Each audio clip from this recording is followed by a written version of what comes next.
A pleasant good morning and welcome to the Sugar City Morning Show. It gives us great pleasure, without no measure, to be back here in your company. And want to say first and foremost, thank God we are here. And after all of the drama and the weather, we could say we are truly blessed to be here. Good morning once again. My name is Dylan Jones. And it gives me great pleasure to say good morning to Emmanuel Martinez. And good morning to you, and good morning to everybody. And again, I guess it's the comment that you made is so right and so on point, because after all is said and done, Dylan, we haven't heard of any deaths here in Belize because of no the casualties. And just to put this in perspective, but way before it turned into a hurricane, I heard in the news that 5 or 6 people were supposed to have died in the Dominican Republic because of Flood. Tropical storm Oral. And that was when it had barely 40 and 45 mile per hour winds. And we get the brunt of the hurricane, and tell you what, thanks to everybody who is so alert and conscious and responsive and everything, we no got no deaths. So, gracias a Dios por eso. Definitely. So we want to go straight into a prayer first and foremost, and then from there we get our discussion. Yes. Gracias, Padre, por todo lo que nos das a diario. Gracias por tu protección, Padre. Gracias por tu amor. Gracias porque hoy podemos decir que estamos vivos, que nuestras familiares están vivos, que tenemos buena salud y que tenemos las fuerzas para seguir chambeando. Y eso es importante, Padre, y por eso lo reconozco, que esos dones vienen de ti y que te debo agradecerlo. Así que te doy las gracias, Padre. Te doy las gracias por todo lo que haces por nosotros. Tu paciencia, tu tolerancia, tu misericordia, tu perdón que nos ofreces gratis, mientras que nosotros lo queramos y lo queramos sinceramente. Gracias, Padre. Te pedimos que continúes bendiciéndonos. Hoy en particular te doy gracias por mantenernos vivos. Porque hoy, aunque quizás hayamos pasado momentos difíciles, aunque quizás al final del día la mata de guaya se nos cayó o algo a eso, Padre, hoy tenemos vida. Te pedimos en particular hoy, Padre, por todas esas personas damnificadas, que de una forma u otra sufrieron daño durante el huracán. Ayúdalos, Padre, confórtalos, consuélalos, que encuentren una forma de salir de sus problemas. También aquellas personas que sufrieron o no sufrieron, que encuentren en su corazón poder ayudar a otras personas. Porque de eso se trata, ayudar a tu prójimo para que el prójimo pueda salir de los problemas que tiene. Padre, permítenos ser más generosos, más activos, más amorosos, que podamos hoy utilizar esta oportunidad para el bienestar de la humanidad. Padre, gracias por todo, te bendecimos, te adoramos, te glorificamos. Amén. Thank you very much, Emmanuel. We're going to go into a weather report this morning. Yes. And see what the weather looks like. As we all know that the storm, the hurricane is gone, it passed, but we still have to be conscious about the weather. This is the public weather forecast for today, Friday, and yes, it is Friday already, August 5th. And this report generated at 6 o'clock this morning indicates the following as the general situation. A moderate east-southeasterly airflow will dominate our weather during the next couple of days. And the 24-hour forecast calls for sunny skies with cloudy spells today and partly cloudy tonight. Showers or thunderstorms will be isolated today, with a few more over the south tonight. The winds blowing from the east-southeast 10 to 20 knots with occasional higher gusts. The sea stayed moderate to locally rough. And advisories, operators of small craft should exercise maximum caution because the sea state can turn locally rough. So lots of care, lots of caution, guys, when you're out there. The outlook for Saturday is some cloudy spells with a few showers or thunderstorms, mostly inland this Saturday and over southern coastal areas Saturday night. The temperatures, the highs along the coast, 88 degrees Fahrenheit, inland 93 degrees Fahrenheit, and up in the hills is going to be 82 degrees Fahrenheit. And the lows for tonight along the coast, 80 degrees, inland 74, and up in the hills still a cool 70 degrees Fahrenheit. The tides, there will be a high tide at 11:22 this morning, a low tide at 6:09 this evening, and that is followed by another high tide tomorrow morning at 5 minutes after midnight, and then a following low tide at 6:06. But then again, that is until tomorrow morning. The sun sets today at 6:24, and the sun rises tomorrow at 5:33, 27 minutes before 6 o'clock. The moon rises within the hour, within the next 45 minutes or so, at 3 minutes before 8. And the moon sets tonight at 31 minutes after 8. And we want to thank Forecaster Gentle for this information. And we want to take special time out to give them thanks to all the staff at the Weather Bureau for working very hard during this whole ordeal with Earl, because they did their best to keep us informed throughout this ordeal. So, de corazón, muchas gracias. Compañeros, muy buenos días. Si nos acaban de sintonizar, hoy es viernes, el 5 de agosto. Este reporte generado a las 6 de la mañana indica de que un flujo de aire del este-sudeste va a dominar nuestro clima aquí en Belice durante los siguientes días, dos días o más. Para las siguientes 24 horas, soleado, con algunos periodos de nubosidad hoy, parcialmente nublado hoy por la noche. Si vemos chubascos o tormentas, van a estar aislados hoy, pero el sur va a estar viendo un poquito más de lo que nosotros vemos. A los vientos del este-sudeste de 10 a 20 nudos con ráfagas ocasionalmente más fuertes.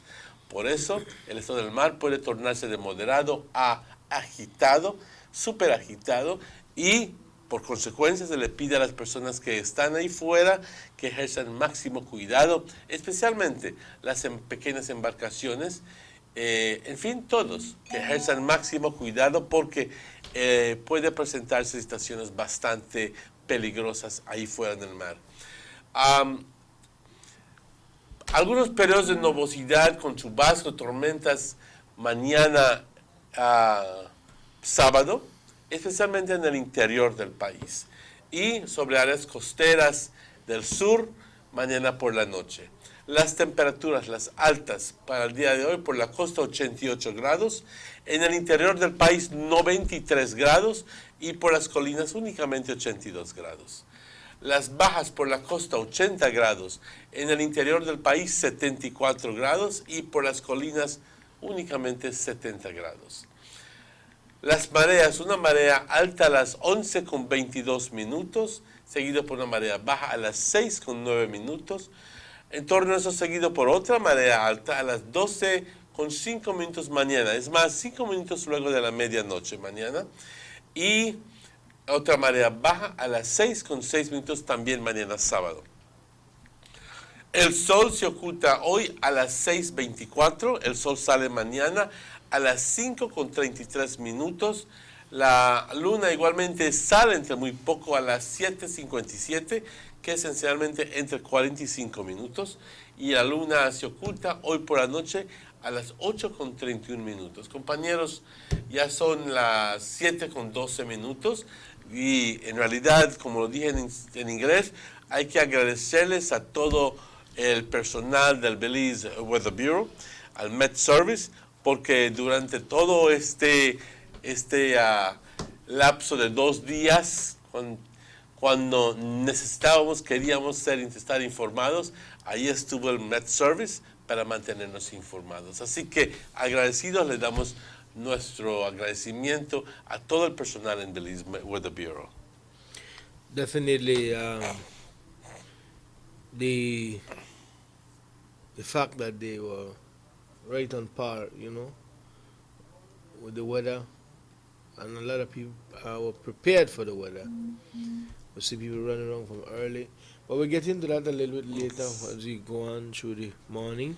At this time, we will take a commercial break, and we'll be right back with more for you on the Sugar City Morning Show.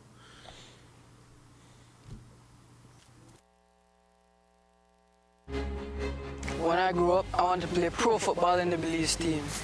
Being able to play and enjoy sports in a comfortable and functional environment allows us to improve our skills and our teamwork. At the end of a long day, I just look forward to come out and run so bad with my friends. There is no greater feeling than playing a foreign team in front of Belizean fans cheering you on in our field. The Garden City of Belmopan has seen many remarkable improvements in its infrastructure over the last few years. Sporting facilities have been considerably enhanced with the covering of multiple basketball courts, resurfacing of a tennis facility, and most notably, the remodeling of the Isidoro Beaton Football Stadium. Investment in sports is an investment in our people. We're building our character. Striving for greatness. I'll never stop dreaming. This is a game changer for me. For us. For we. For Belize.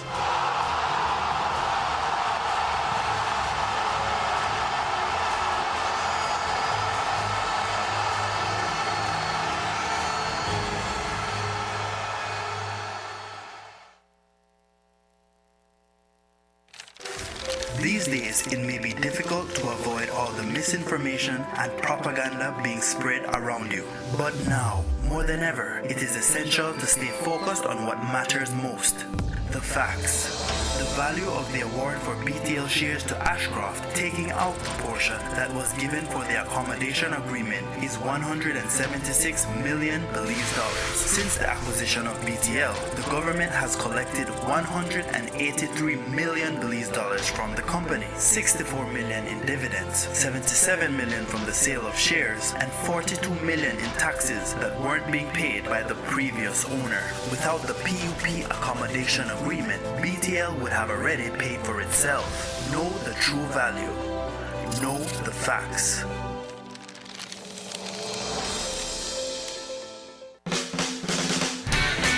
Digicel let it play when it comes to free text. We have a new and easy way to buy bundles and check your text balance. Just send TXT space S to 767 and get a small bundle of 60 texts plus 10 free texts for only $2. Just send TXT space M to 767 and get a medium bundle of 150 texts plus 20 free texts for only $5. Just send TXT space L to 767 and get a large bundle of 1,100 texts plus 50 free texts for only $15. If you want to check your balance, just send TXT space BAL. And remember, text bundles come out of your free bonus credit unlike the other bags. Get free text today.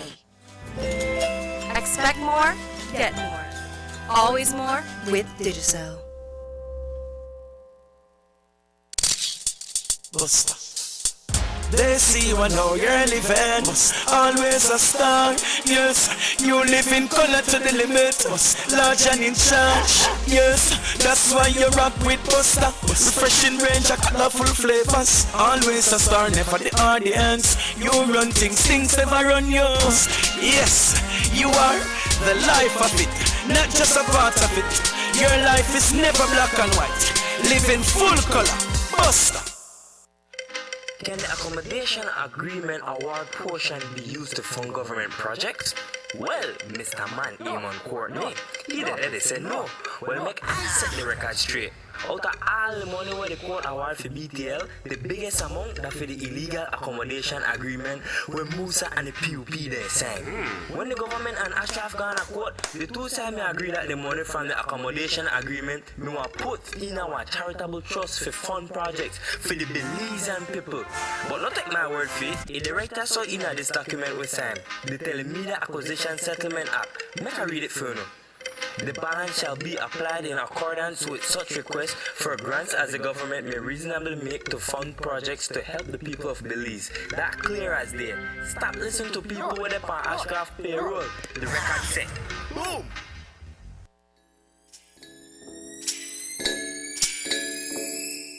Ronald's Chips Factory, the only chips in the country of Belize that is baked and cholesterol free. Available countrywide, also in San Pedro and Kikaker. Available in Chipotle, Ahohole, and Habanero. Look for it in stores near you. For more information, you can contact Mr. Eduardo Tillit at cell number 604-1804 or salesman Desiderio Perez at cell number 628-5287. Ronald's Chips Factory, the only cholesterol-free chips available in the country of Belize.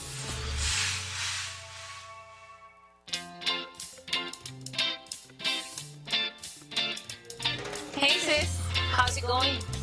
Ellie, here I come. Sis, let me call you off the house phone when I get home. My battery is dead. Yes, the house phone. Now talk all you want, even to your family and friends abroad. With BTL's new home phone, enjoy hours of free international calls to USA, Mexico, and China. Don't forget, free nights and weekends to every BTL number and to over 150,000 Digicel numbers. Plans start as low as $29 monthly. Bundle your plan with high-speed internet and save even more. It's now time to long bench all you want, only with the new BTL home phone service. Sign up or upgrade today and get a chance to win a trip for two to Panama, 4-night stay at the Hard Rock Hotel, and $2,000 spending cash.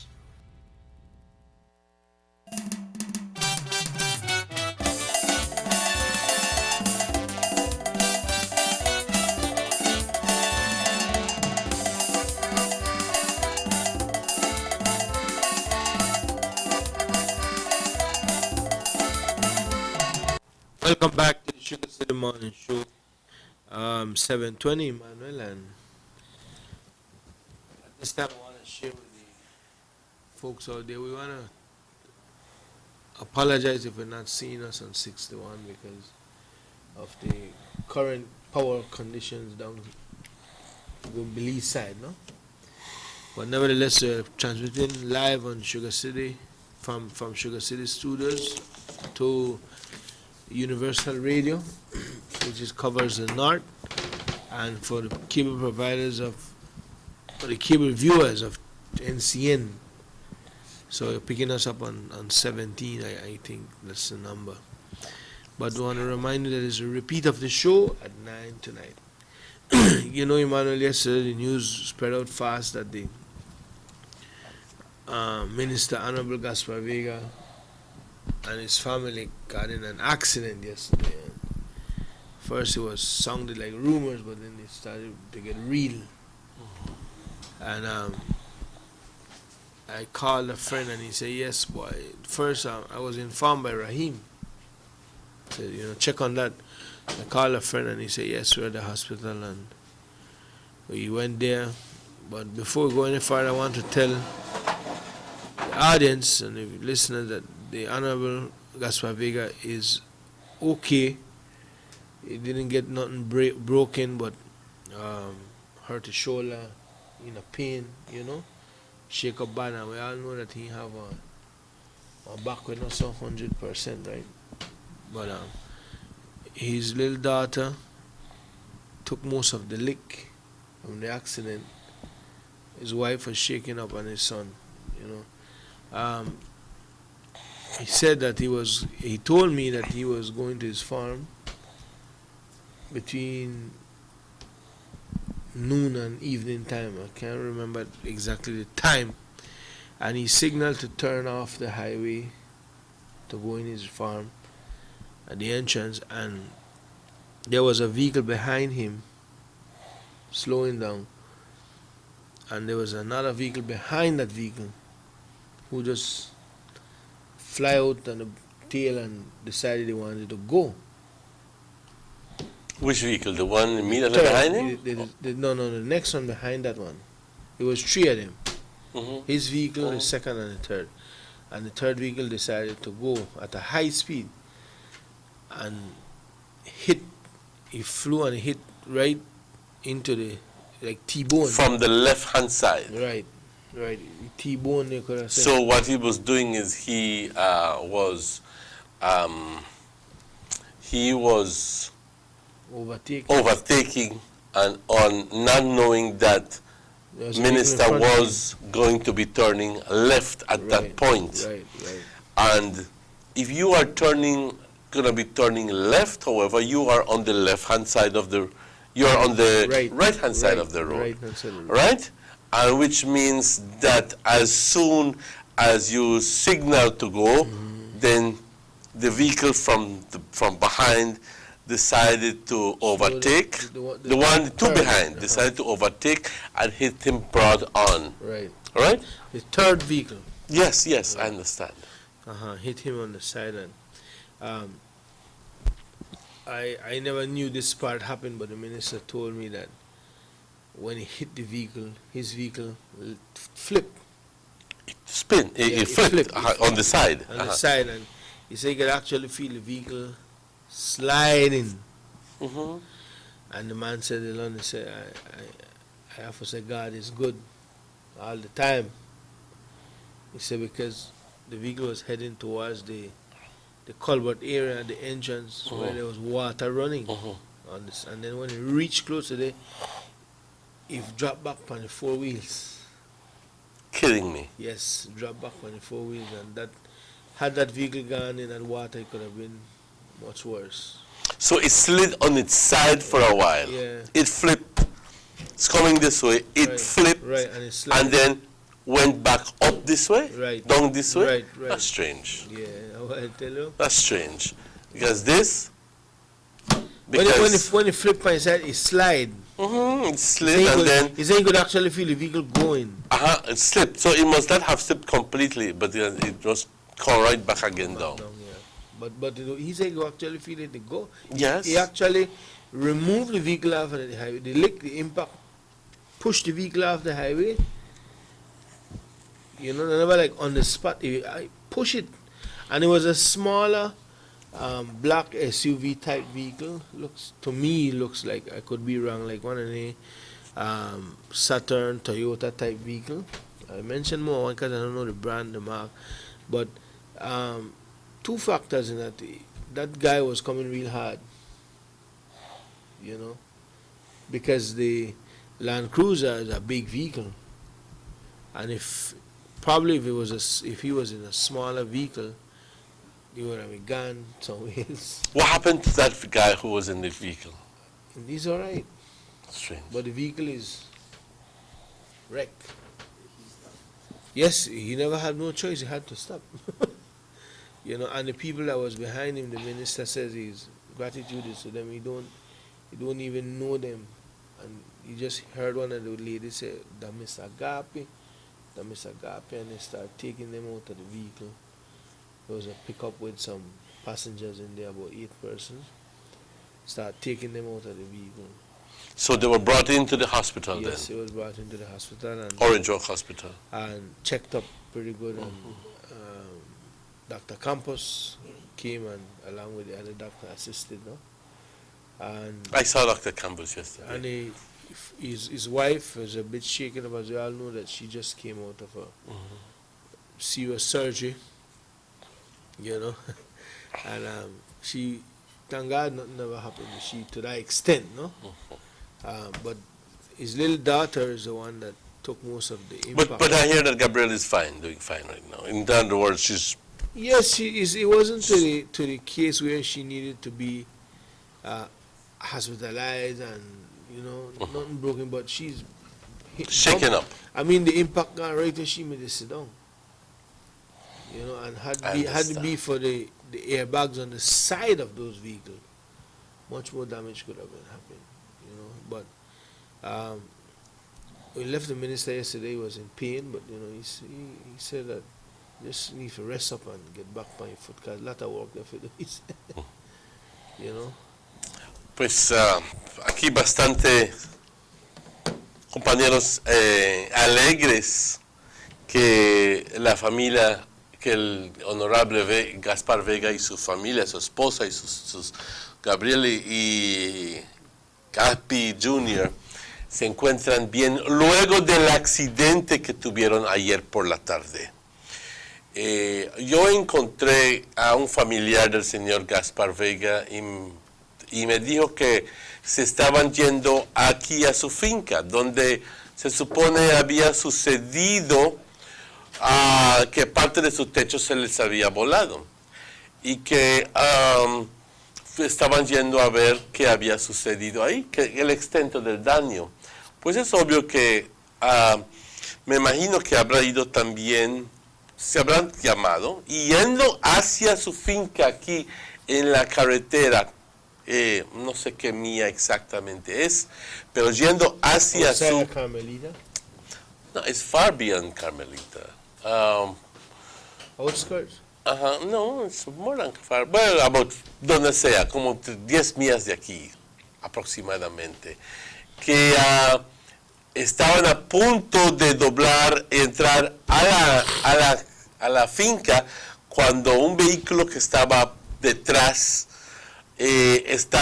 quería rebasar, y entonces al momento de que ellos decidieron doblar a la izquierda, el vehículo decidió rebasar y les chocó justamente al lado, volcando el vehículo a su lado, y afortunadamente el vehículo, aunque sufrió daño, regresó a estar en sus 4 ruedas, pero compañeros, el impacto fue tanto de que, pues gracias a Dios que estos vehículos vienen con sus bolsas de aire y vienen, me imagino que estaban bien protegidos con sus cinturones, porque pudo haber sido peor, pudo haber sido peor.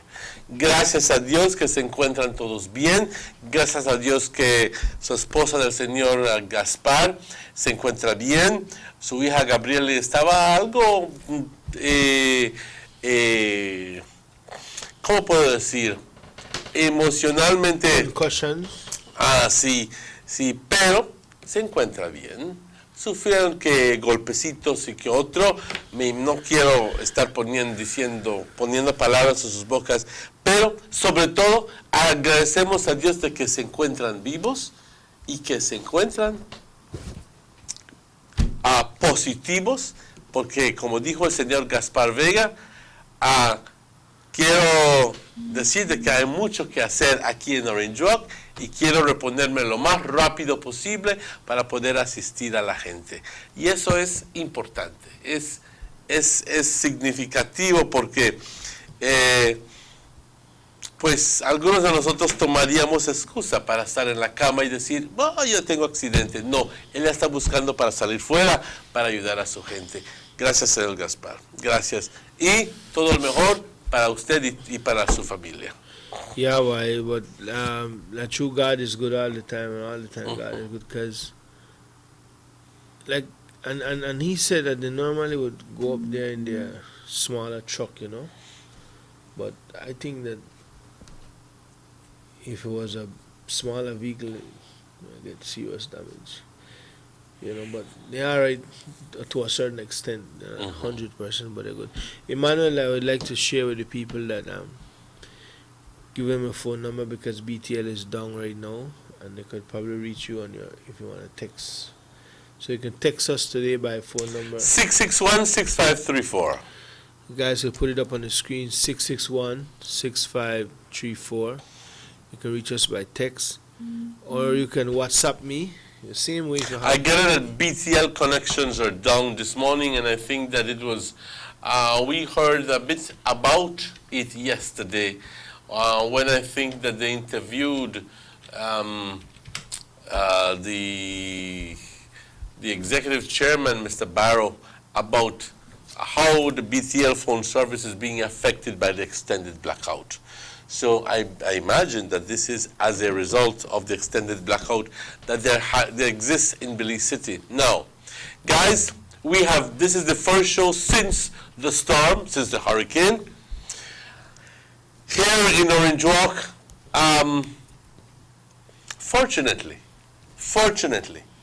we didn't have the kind of damage that we are hearing other places had. We're glad that we did go through that. It's unfortunate that these people had to go through that. But here in Orange Walk, I think here in Orange Walk town, we did not get the kind of winds and the kind of rain that we had expected. We had been told that it was coming up more north and that places like Orange Walk and Corozal could be expecting hurricane force winds and lots of rain. Well, fortunately, we did not get that kind of wind and that kind of rain. Yes, we did get a lot of rain. But fortunately, Dylan, I have a kinep tree thrown down. I have some branches thrown down. I came out. I heard about lots of branches falling I and came so out forth. early the morning, next morning, to do a little sweep around town, and I was pretty much surprised to see Orange Walk was well intact. Yes. Probably kinep tree almost dropped on a car in Louisiana area. Side of a fence torn down by Bakatong areas there. But no kind of flooding as yet. No kind of roof blow down. Orange Walk is truly blessed, but during the night, anybody can tell you the wind was really popping. What kind of, let me say, your idea, what kind of wind did we have? Why, all I could tell you, it's run about 40 miles. Okay, that's what I pretty much figured. Because I woke up, I slept pretty much through the whole night. Get up periodical times and check outside, and I never put up no plywood. For my house. And so I was able to open the window. I opened up the window. I literally opened the window and saw outside, and stuff like the coconut tree nearest to my kitchen that was like peel back. At some point I wonder if it not drop on my house, but from the neighbor's yard. But other than that, pretty much wind, breeze, blowing. Hard breeze. Yeah, hard breeze. I wanted to go outside, but I changed my mind. Stay inside better. But you know what is the scary part is that we're monitoring the the weather on Love FM that night, which I must say did a very good job in keeping up things. They were on power generator. Mining City was out, but they were on. And you get reports, some terrible reports coming in on that side, Emmanuel, which touch your heart, man. I mean, I want to see it on the news last night, just seal everything.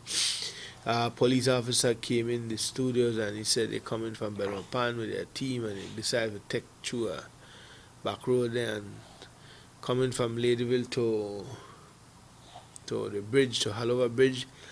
They saw the gas station. I think it was some power something where the gas station was sparking by the Shell gas station. It was by the Shell gas station, Buka? No, Belize side, Ladyville. But Belize side? Yeah, Belize side. He said it was sparking, and they stopped, and the watchman don't know what to do because, I think it was the transmitter or something that close to that. So he was referring to the possibility of an explosion. Of course. So, and he even mentioned that they met a big crocodile on the road, snakes on the road, so asking people to be careful, Then we heard that they wanted to break into Scotiabank also, You know, but the most sad part is when you hear people calling and saying, live, say, hello, you say, my son need help. The roof just blow off through the boom road there, and they with their 3 children at the gas station seeking shelter. Can someone go for them? Then you hear Belama take one licking.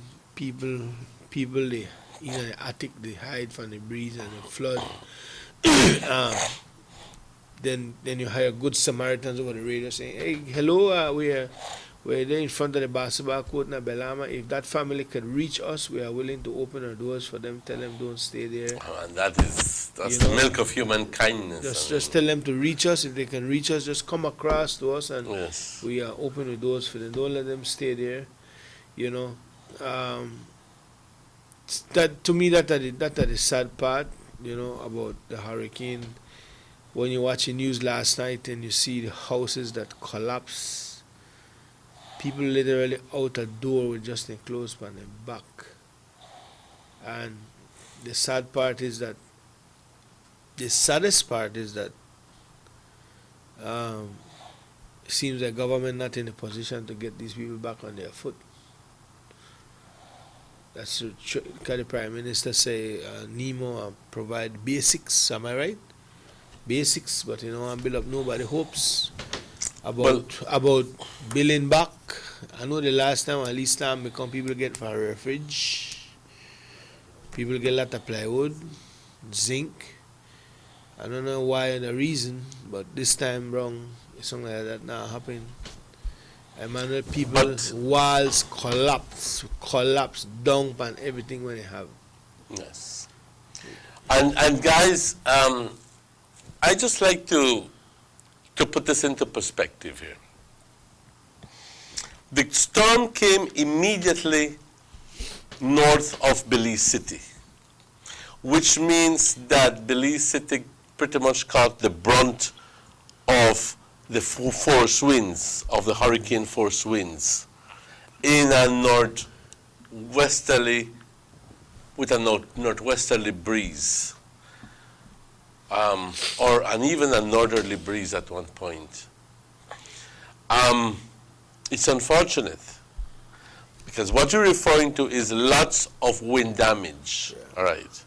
What I'm going to make a little reference to is the water damage. I hear that in certain areas in Belize City and the surrounding areas, water rose in excess of 7 feet. What? We heard it on the news yesterday. That the person had to go up on the attic because the water went up all in the house. And we heard on the news yesterday when the lady said that when she opened her door, the alone mud, that means that water went in. That means that, you know, they had the water coming in. It could have been worse if the storm went in through the south of Belize City, because they would have then experienced what is called the effects of the northeastern quadrant, which is the more powerful section of the storm. And given the fact that it's coming, rotating on the left, on a counterclockwise version, and taking into consideration the rotation of the Earth, that's where it, you know, the effect is hardest.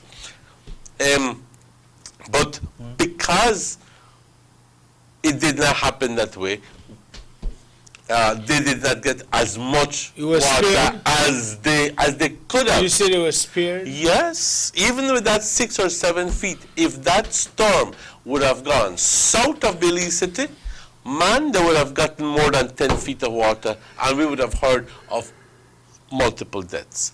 Thank God that it did not happen that way. The amount of water they got was before the storm approached, because it was pushing it into the northern section of Belize City and pushing it away from the southern coast of Belize City. You follow me? I follow you. But it would have been different if it was coming in south, where at one point or the other, they would have gotten the brunt of the northeastern quadrant, which would have caused havoc, not only to the north, but everywhere north, and notably the south, which is very vulnerable to flooding. Así que you find some sort of way of looking at it in a more positive way, even though our hearts go out to all of those people when we hear that they have pretty much lost everything. Everything. And I think that at this point, we're calling on people, on those good Samaritans who feel that they can help, to help. Open your doors and assist people with food if you know that these people need it. And I think that this would be a perfect time to call and say, tell you what, we're going to have a fundraiser for hurricane or victims sometime very soon. I think that that would be the perfect thing. Well, I want to say you can text us. It seems like BTL text system is back up. I got a text someone say, good morning, Emmanuel and Dylan. We want to wish the Deputy Prime Minister and his family a happy recuperation.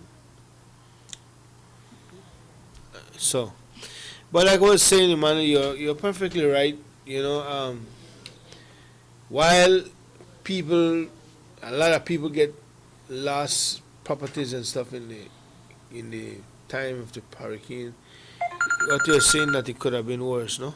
It could have been worse. And I don't know if that's any consolation. In fact, I'm pretty much sure that that is not any consolation. But what I'm referring to is that let's take this as an experience. If we have next time a hurricane, God forbid, I must tell you that, and you hear that the storm is going immediately south of Belize City, like Hattie did. And that's the reason why Belize City suffered a lot of damage with Hattie, because he had those winds blowing directly in from the coast towards Belize City and pushing the water into Belize City. And I think that Weather Channel pretty much mirrored exactly what I was saying on 2 days ago, you know, where they showed exactly what I was referring to, you know. So, and this is out of experience that I say it, because I don't want to leave with a buff if you ask me. But we learn by these experiences. We learn with these experiences. And we need to be prepared given the circumstances and given the conditions. But nuestra preocupación, nuestras oraciones por todas esas personas. Y aquí, Telón, quisiera que tornemos un poquito de atención a nuestras mismas aldeas aquí en el sur de Orange Walk, que recibieron mucho viento, que tuvieron algunos daños aquí en el sur de Orange Walk. ¿Qué sabes tú de esto? Well, we heard Guinea Grass took some ponging with some roofs. I couldn't really get to Guinea Grass to say or get some pictures. Carmelita took some ponging, a house, I think, in Carmelita went down. And August Pine Ridge, 1 or 2, but can't really tell you that I saw them, you know. It's just what we second-hand news, right? But what people are watching is a flood, you know. Yes, and I think that we have to be very watchful. Tenemos que estar muy atentos, porque podemos tener otra tragedia entre unos 5 días.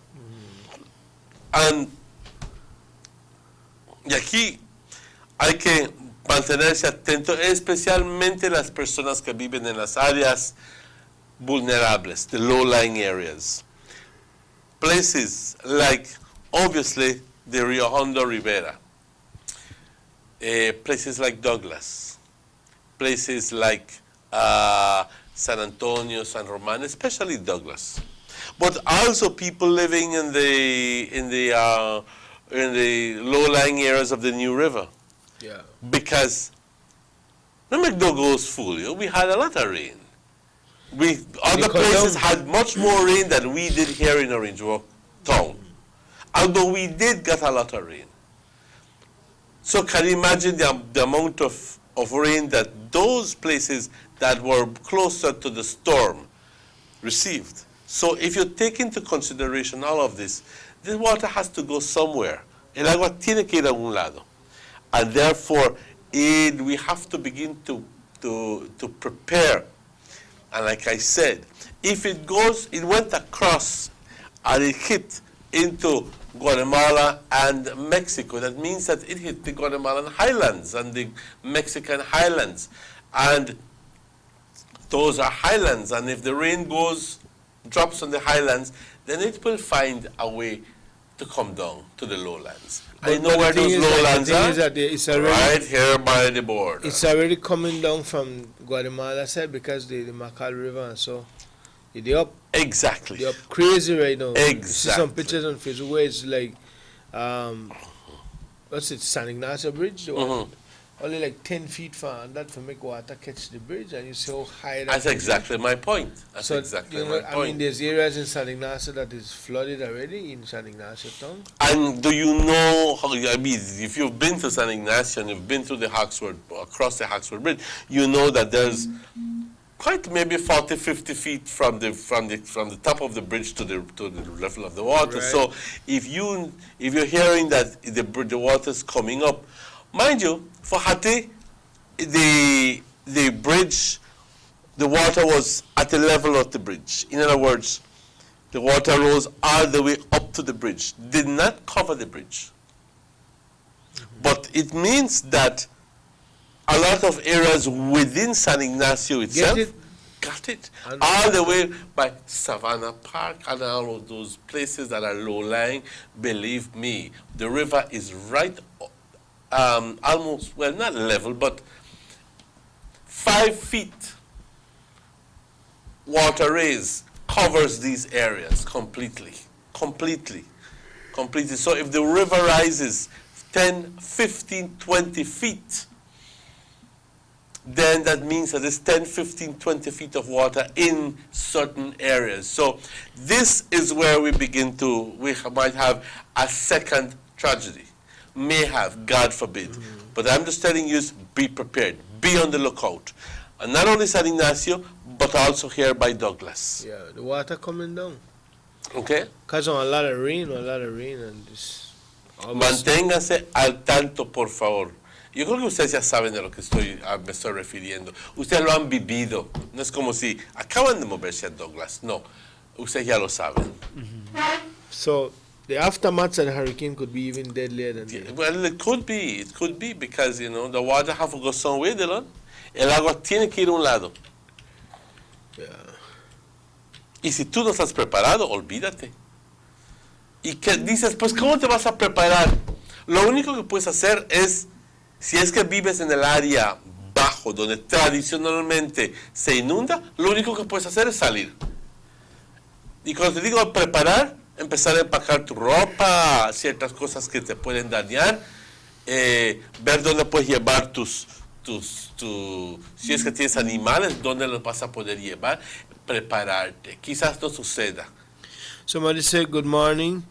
El Camino de Mascal, let me just put, El Camino de Mascal el Camino de Mascal está tapado, el bus no puede pasar. I don't know if tapado It's covered, it's covered. I know, but I don't know if it was water or what, but apparently it's water, no? And they mark orange rock, please help. So this bus is coming from where?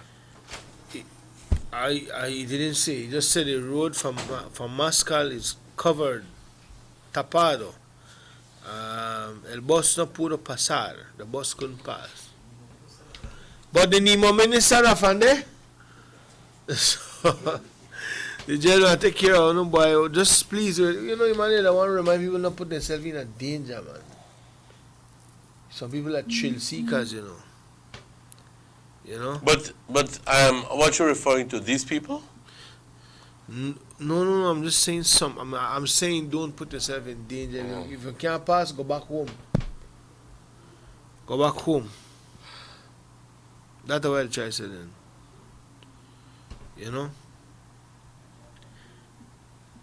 That's what I'm trying to say.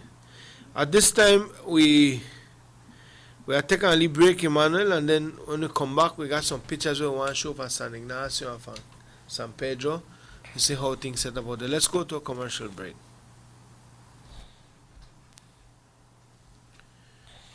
When was the last time you I don't think that we do this thing too good. Well, with Digicel's new improved combo plans, now everyone talks free. With free talk in every plan and even more data for the same low monthly price. I mean, who doesn't love free? Free Sundays with our light plan, free weekends with our Plus plan, free nights, weekends, and free calls to your circle with our Elite and Max plans, and even more free 4G data in our Lite, Plus, and Elite plans. Don't have a plan? It's easier than ever with low or no deposit for qualifying customers. Still the best plans in the country. Come in and start getting more.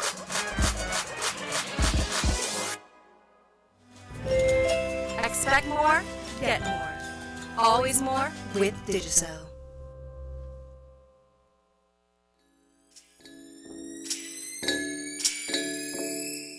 Ronald's Chips Factory, the only chips in the country of Belize that is baked and cholesterol free.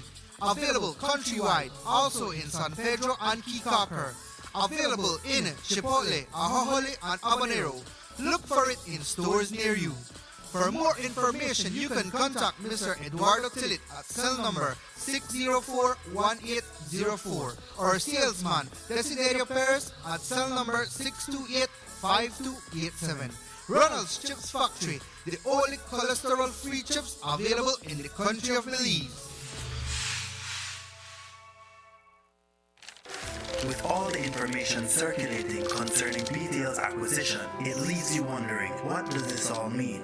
How will the money being spent benefit Belize? Here are the facts.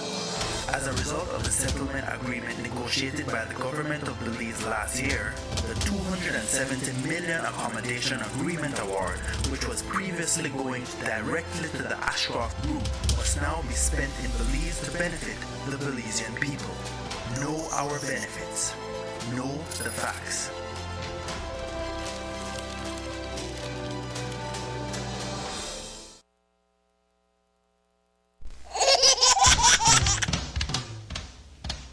You know your baby is happy when wearing Bebin Pampers. Bebin Pampers in all sizes. Bebin Pampers make your baby happy. Available at German Vega and Sons. When I grow up, I want to play pro football in the Belize team. Being able to play and enjoy sports in a comfortable and functional environment allows us to improve our skills and our teamwork. At the end of a long day, I just look forward to come out and run some ball with my friends. There is no greater feeling than playing a foreign team in front of Belizean fans cheering you on in our field. The Garden City of Belmopan has seen many remarkable improvements in its infrastructure over the last few years. Sporting facilities have been considerably enhanced with the covering of multiple basketball courts, resurfacing of a tennis facility, and most notably the remodeling of the Isidoro Beaton Football Stadium. Investment in sports is an investment in our people. We're building our character. Striving for greatness. I'll never stop dreaming. This is a game changer for me. For us. For we. For Belize.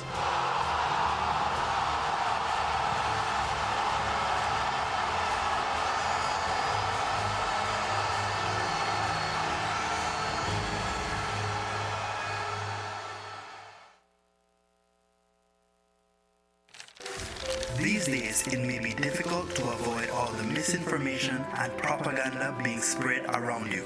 But now, more than ever, it is essential to stay focused on what matters most: the facts. The value of the award for BTL shares to Ashcroft, taking out the portion that was given for the accommodation agreement, is $176 million Belize dollars. Since the acquisition of BTL, the government has collected $183 million Belize dollars from the company, $64 million in dividends, $77 million from the sale of shares, and $42 million in taxes that weren't being paid by the previous owner. Without the PUP accommodation agreement, BTL would have already paid for itself. Know the true value. Know the facts.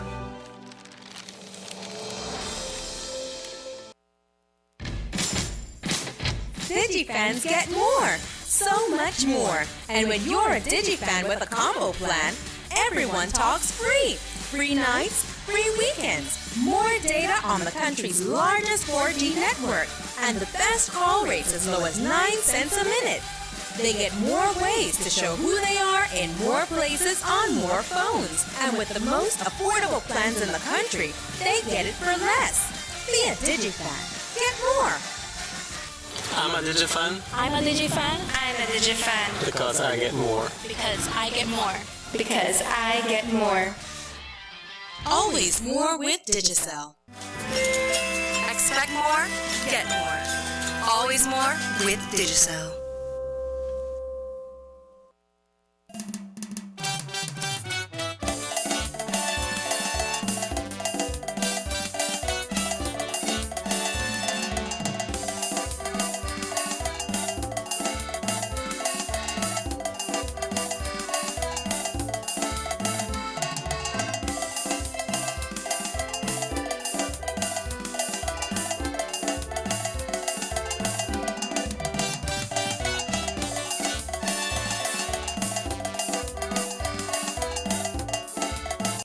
Welcome back.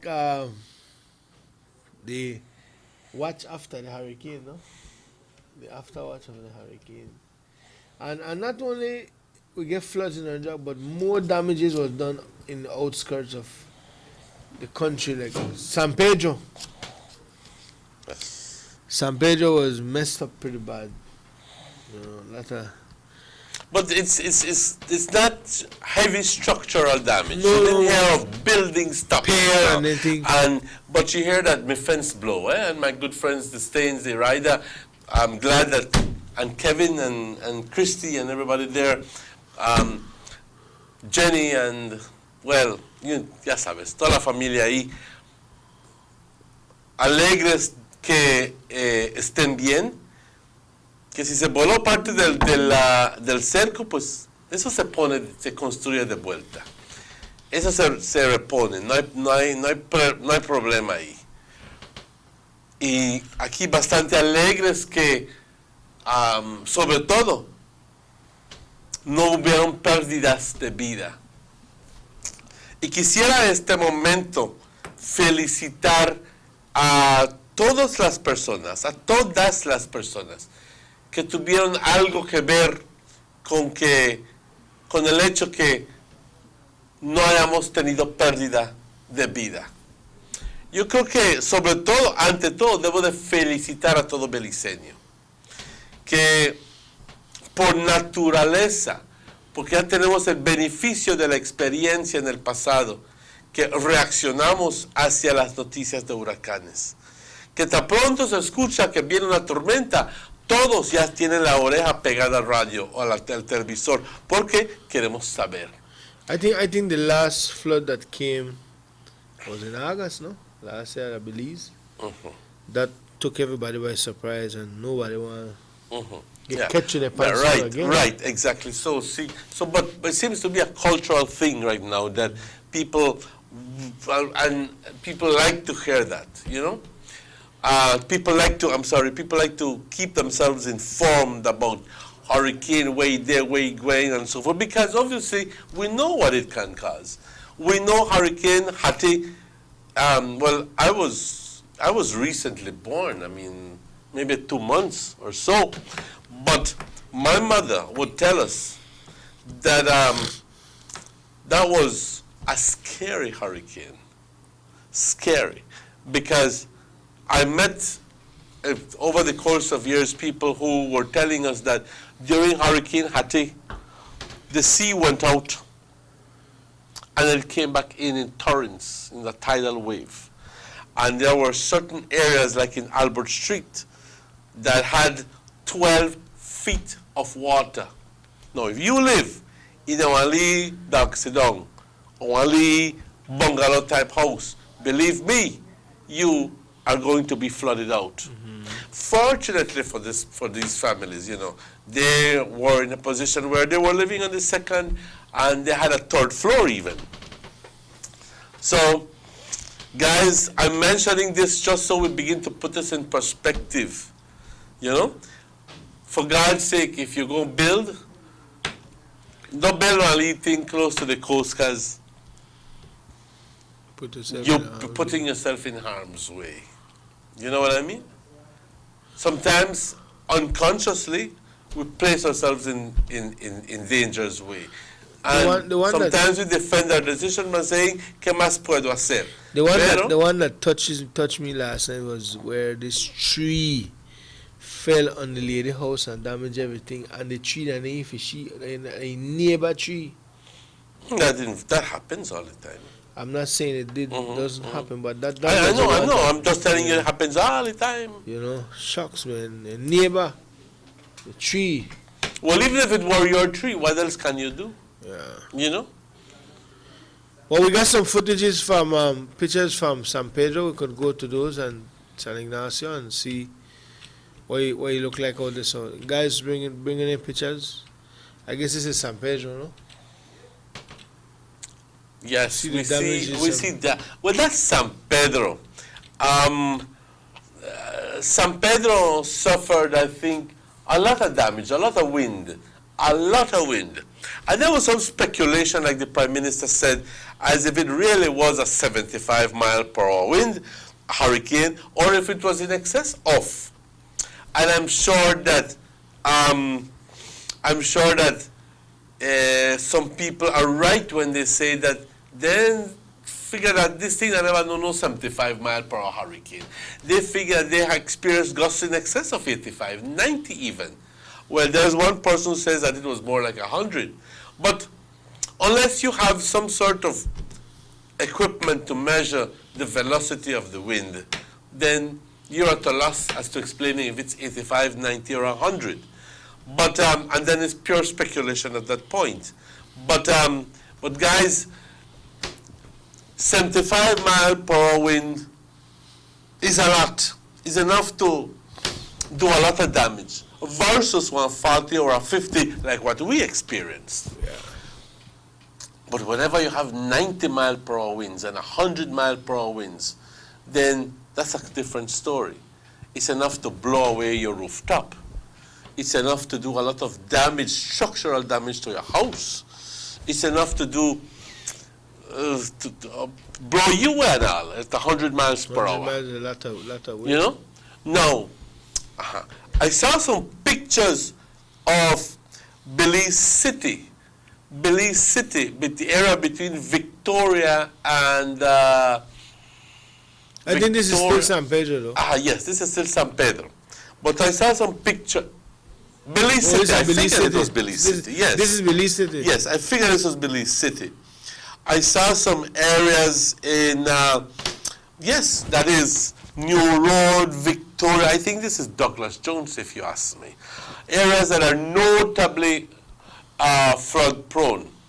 See, like post topple. Right, topple right over. That means that they get a lot of serious wind. They get serious wind. They got serious wind, and if you notice the size of the eye, it was like 10 miles wide, and the hurricane winds were only 15 miles from the center, were concentrated. So for them to have gotten this kind of breeze, that means that they were very close to the center of the eye, or at least within let me see, if it's 10 miles and 15 so, that's 30, a 40-mile area was where it did the most damage. So we're talking here, Belize City. We're talking here north of Belize City, Belam and all of those areas, and Ladyville and all the way up in the northern Belize district that got the brunt of this thing. So, and I think that is also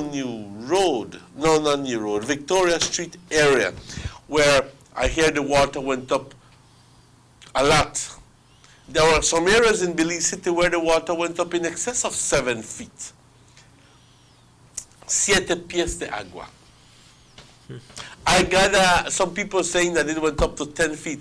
I'm kind of like, skeptical about 10 feet. Maybe I'm not denying that.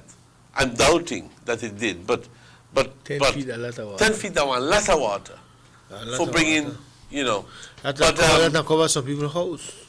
Well, yes. That cover some people's house. That's Yes. way past the doorknob. That's about as high as the height of this roof, of the ceiling here. So, and that's a lot of water. That would mean that if you live in Awali, in a bungalow house. Teklik. No, you're not Teklik. You went dead. you're drowned.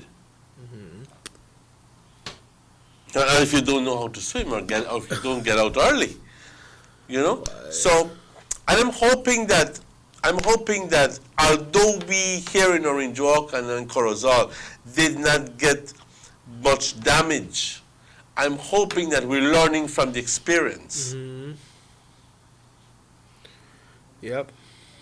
Now, an area they learned that I gather suffered a lot in terms of agriculture was our own people here in Orange Walk South. Yeah, in the south. I gather that we've had the damage millions of dollars worth no? of damage, especially in the Hillbank area, San Carlos area, when it comes to corn, when it comes to soya, when it comes to sorghum, when it comes to all of that, we have the report from the CEO. That's exactly right. But the CEO talk about some $7 million in that exactly so. Loss. Exactly so. Yeah. So the damages in the agriculture sector have been, and we will be taking time out sometime next week to go visit these areas and to see how we can bring these, to your screen. But more, the areas that are most impacted, as the Prime Minister mentioned, bananas. And you're wondering how down south, well, anything could topple over a banana tree, if you ask me. Only poof and split throw, corn and vegetable production. When he said vegetable production, I said South, Orange Walk South, San Carlos, Indian Church, that area. They must have had the brunt of the storm. And the rains mess up the rice field more. It says in the Copen area, 70% losses. In the Bladen and Swayze area, about 60%. And that's just, and those for harvest next year. The losses are roughly about 50-50, the two production cycles. The real issue needs to be addressed. Well, here, we're talking here about not only here in Orange Walk South, but in the Cayo area and in the Stan Creek area, having huge losses in terms of production of corn and production of soya and production of bananas and production of different fruits and vegetables. Guys, and this is where it becomes difficult, because then people take advantage of the fact that solo yo lo tengo, así que le voy a subir el precio de $1 a $2. Price gouging, no? Thank you. Yeah. And I'm hoping that the authorities maintain themselves well equipped and well informed about all of these situations. Because at the end of the day, you don't want to make an already difficult situation even more difficult, that you have to be paying through your eye teeth for stuff that normally will only cost you $5. All of a sudden you have to pay $10 for it because of the lack of scruples on behalf of some people. You understand me? Right. I feel it. But again, too, the Prime Minister has appointed a new minister out of his ministry. Dr. Carla Barnett is now Minister of State, and she will be the one in charge of overseeing any funds that comes into aid, no? The PM said no. First, you will have to identify the funds from outside. No minister will get no money if it's in the hand. No era rep and get everything I channel through his office, through Dr. Carla Barnett. So, PM already setting up ways to try to deal with and this. just to finish here what I was saying, it says Spanish I'm dwelling on this because this is important. This will need very careful study and discussion between the farmers and the marketers. This is a very substantial point because it means that even those that are still producing a perfectly good product may not be able to export it, but let us see how that goes. It requires much more careful study and discussion. I did that. Spanish Lookout alone reporting losses of 75,000 tons, or approximately 42 million Belize dollars. That sinking or not sinking? That's a lot of money. That's a lot of money. Mind you, these are our preliminary figures. You understand me? It may not be. It may not be. Hopefully it is not that. It might be that it's even higher than that. But let's be positive. But 75,000 tons or approximately $42 million Belize in losses in Indian Creek, which is our area in Indian Creek. Losses for corn is another 7.5 million. So for we people down here in Indian Creek, suffering big losses. Big losses. In that area there, because a lot of farmers come So from here. apart from the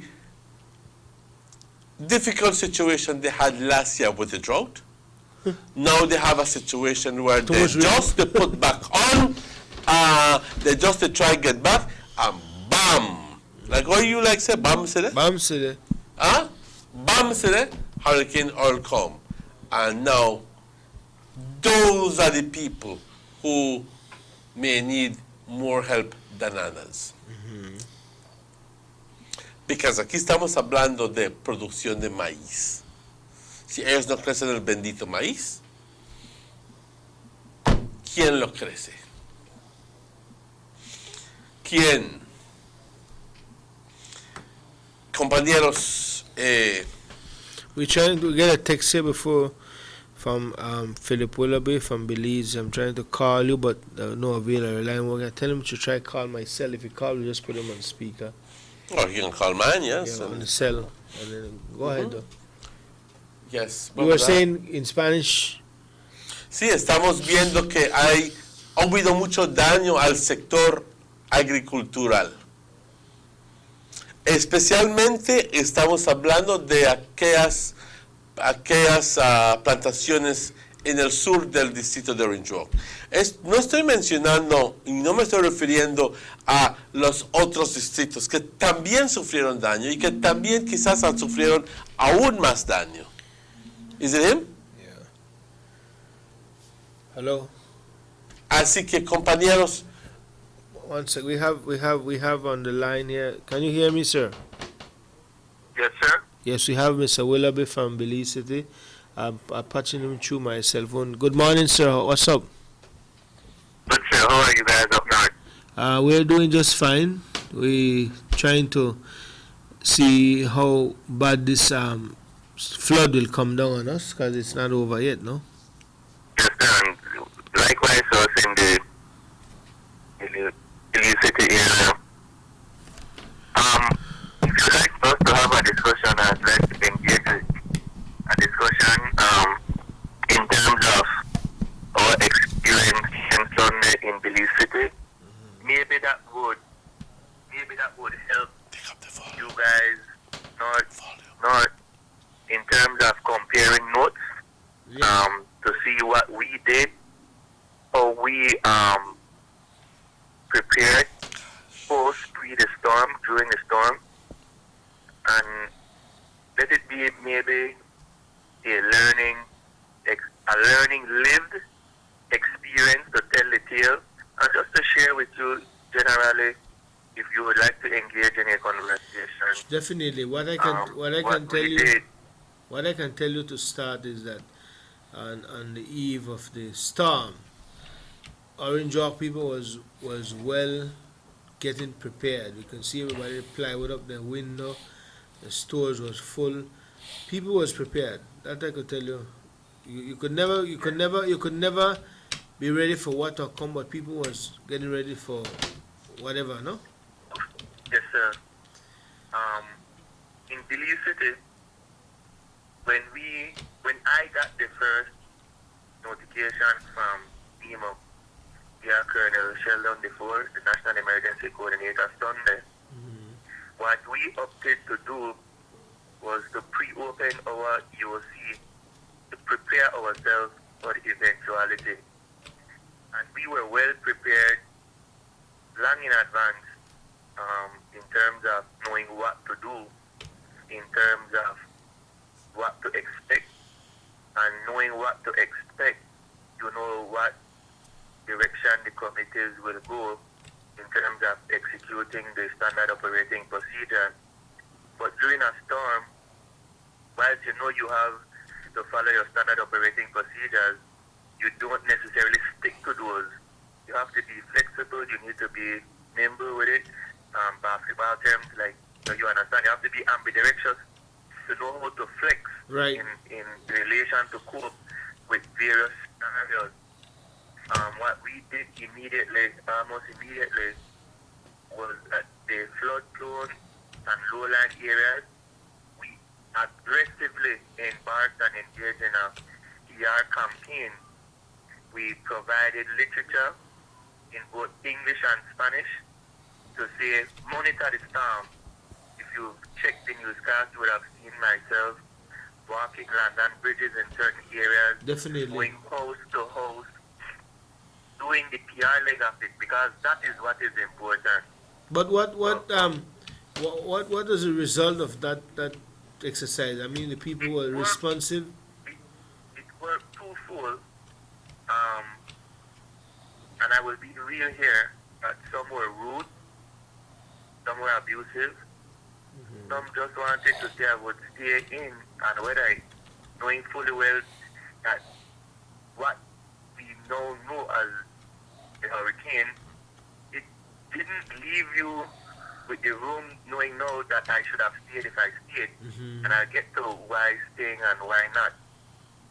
So we did that to have them appreciate our concern, and a high area of priority was considered in disseminating those information.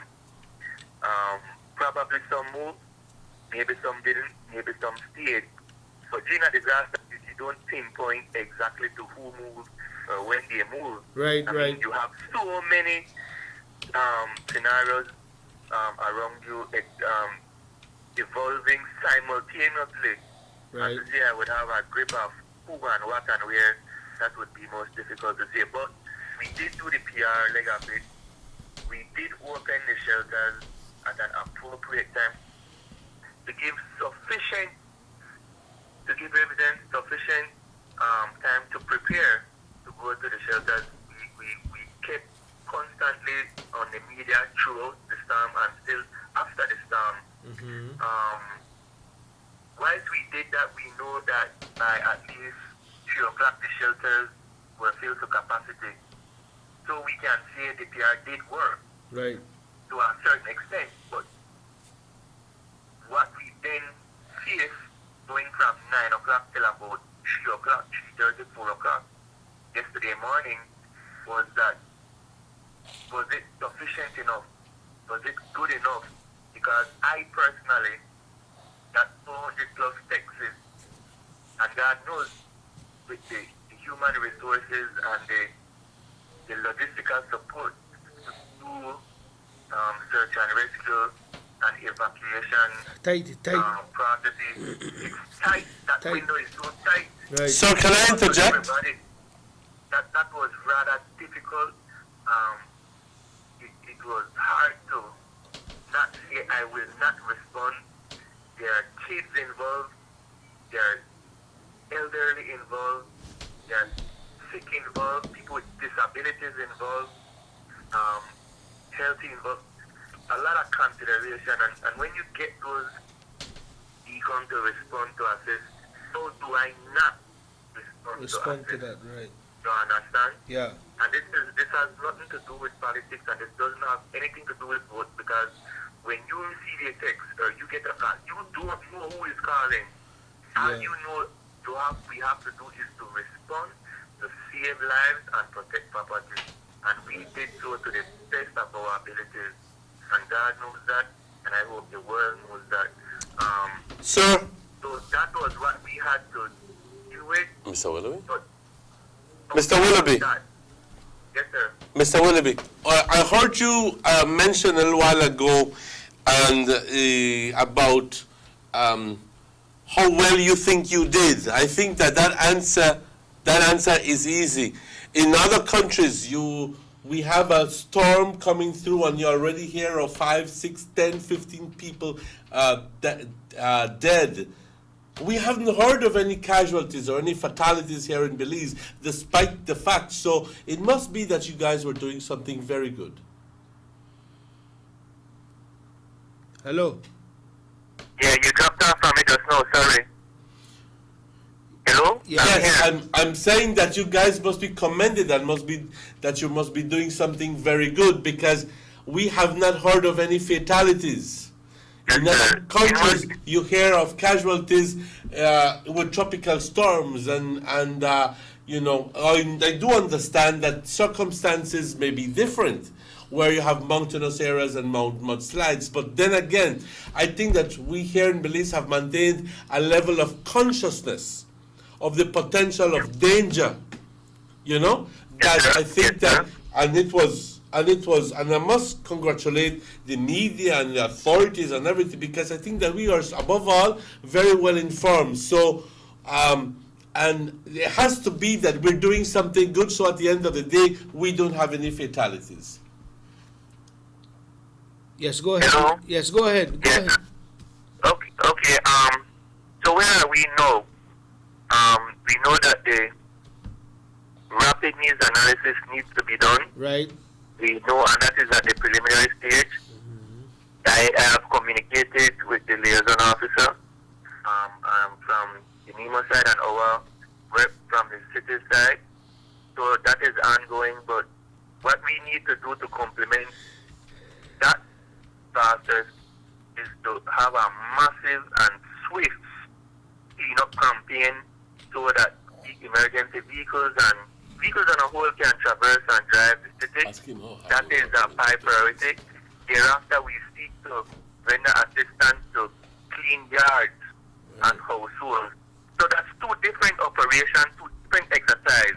We need to have access to the streets, and then once that is done and completed, we do the yard cleaning. A lot of trees, debris and stuff fell on houses.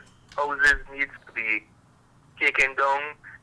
Stuff needs to be removed. But we cannot do that prior to the assessment, because that is where lies the factual evidence. The damages was done. The rapid news analysis would need to capture. Understand me? So, through this medium, we just have to be patient, and I know time is of the essence. Time is a factor, so please just let coordinate, cooperate, and be patient at this moment in time.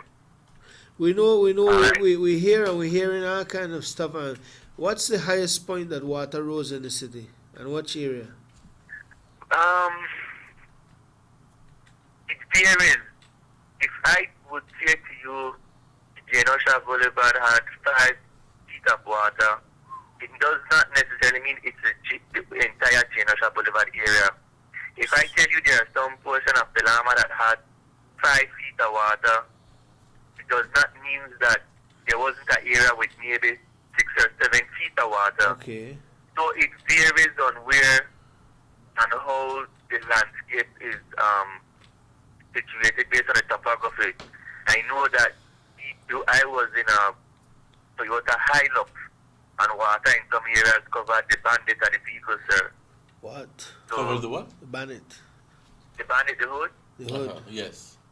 The F-150s, I believe it covered up to the bumper, which are much higher with lifts. So, like I said, it's just depending on which part of the city you were at the point of the storm. What I can say is, and what we can be proud of, that as the storm passed and the rain subsided, our city was well drained. Yeah. Okay. So we appreciate the infrastructural investment. So the water never stay? No, sir. I won't say it drained off completely to this end. But for most but part? I can say yes, sir.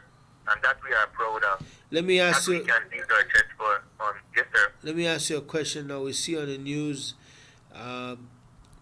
quite a number of people lost their house completely.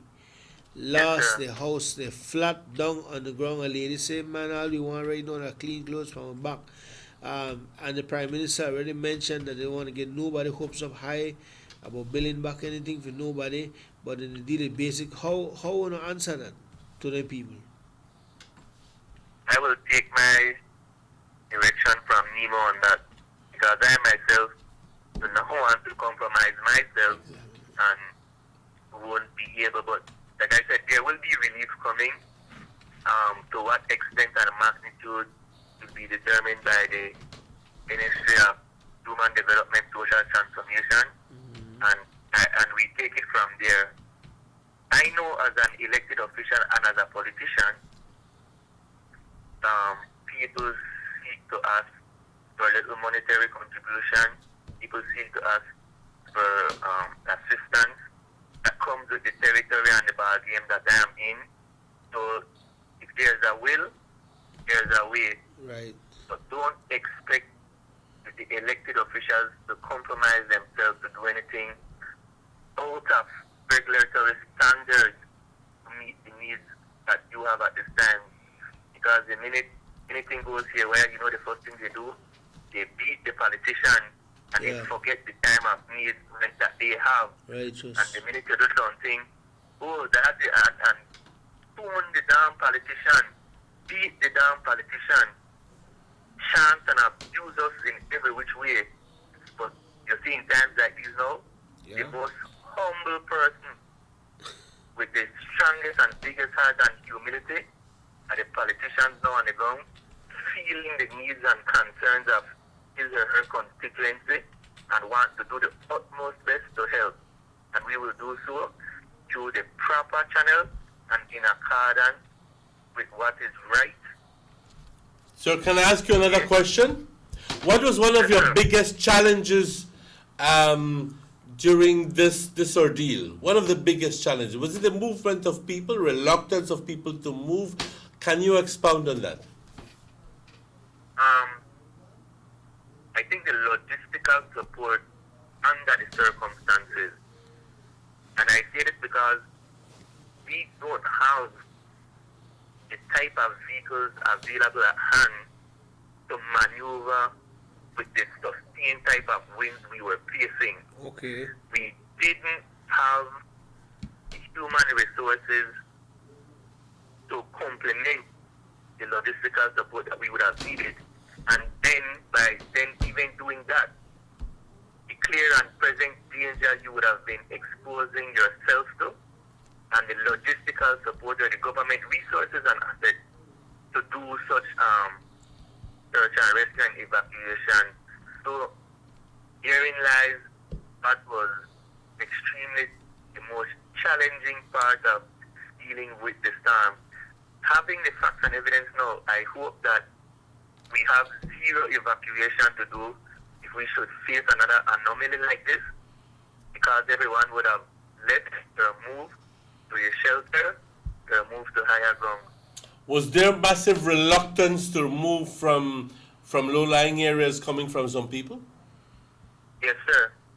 Yes, sir. There were. Despite the fact that you were advising them to get out, they would just very simply refuse to get out. Yes. Let me explain this to you. When we start to do the PR, you imagine I come to you and Mr. Jones. Mr. Jones is where they come. In both English and Spanish, I explain this thing. Mr. Jones said, "Will not be very wrong with you. He got my family that was there. I went home. Mr. Jones got a stank pipe back the go. He got a ration in my hand. What indication that they sent to me? Exactly. But I said, look for whether this thing will be guided, prepare myself. Yeah, correct. So they're not like an outright to tell you, will be, you knock your head and you think I agree. You lost or what? Indirectly, your attitude and what you were doing is telling me, Willoughby, the way you want. That's my life on the wing. I know you all did a lot of campaigning and in educating the people. How was the stay at the shelter of the people? Any problems in the shelters? Or? No, sir. Everyone was well behaved. And let me tell you this, and this is what I'm telling you in relation to being a compassionate individual that I am. I had opted to place 2 bookshelves in the KHMH hospital. You know, when you go to the hospital for visit and you're as a patient, you're there because you're sick, and Right. so as not to worry, I got some coloring books, I got some puzzle books, and so forth, and so you name it, it would have been on those shelves. You know what we did with those coloring books and puzzles and other magazines and so forth? I sent those to the shelter to have the kids occupy themselves constructively and positively. So everyone had something to do to take their mind at least out of the stress at the moment. You feel where I come from? I insisted that chalks be taken to the school so the kids could write their color or draw on the blackboard or the chalkboard, etc. So I'm just making this, I'm saying these things won't show up in any report anywhere. But at the end of the day, those people know who care for them. They know now, they should know and be reminded that the people they elected are well learned, knowledgeable, and considerate. And they should know that we love and care for them. Right. Well, Mr. Willoughby, we want to thank you for calling us and sharing this experience with us, no? Yes, sir. And like I mentioned earlier, hearts goes out to those people who lost their home, and hopefully the rest of the nation that didn't suffer as bad as these people can get together and assist these people in some way or the other, no? Yes, sir. And I hope, when things normally go wrong, you got some people and some pastors that will like that and talk. Yeah. The end of the time, they have to organize themselves and their congregation and lift up this nation to God. Take the opportunity to lift up this nation to God. This is the And time not when use it as convenience. they should have said we want to build the country back. Yeah, and make we pray and rebuild and get out there. True. And put your mouth where your foot there and get out there like we and stand up with the people rather than give wrong and misinformation. Right, but I leave it at that. Anyway, I love you. Yeah, I heard you. And I love your co-host. Me and he take that and picture together and so forth when Mr. Happy guy, he like the Superman shot. Maybe I need to send one two of them up that side. Yeah, you need to send a two Superman shot, boy. Anyway, I love you, man. All the best to you, and thank you very much. Keep in touch, brother. Yes, sir. Yeah, man. Sugar City Morning Show. That's right. Thank you. Yes, sir. That's Councillor Willoughby from Belize City. And also he is the person in charge of the Central Emergency Management. Giving us a brief of what's happening. We'll take a commercial break and we will be right back. I got some text messages I want to read when we come back. Let's take that break. When was the last time you got anything free? Well, with Digicel's new improved combo plans, now everyone talks free. With free talk in every plan and even more data for the same low monthly price. I mean, who doesn't love free? Free Sundays with our light plan, free weekends with our plus plan, free nights, weekends, and free calls to your circle with our elite and max plans, and even more free 4G data in our light, plus, and elite plans. Don't have a plan? It's easier than ever with low or no deposit for qualifying customers. Still the best plans in the country. Come in and start getting more.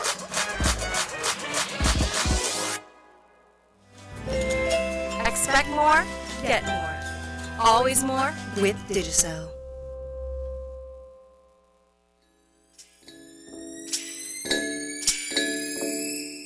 Ronald's Chips Factory, the only chips in the country of Belize that is baked and cholesterol free.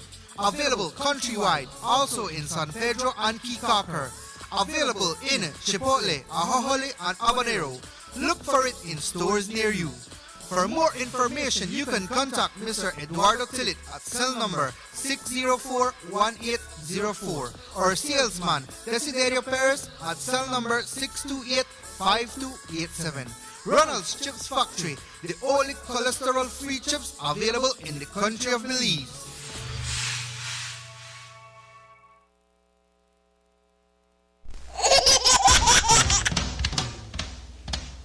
You know your baby is happy when wearing Bebin Pampers. Bebin Pampers. In all sizes. Bebin Pampers make your baby happy.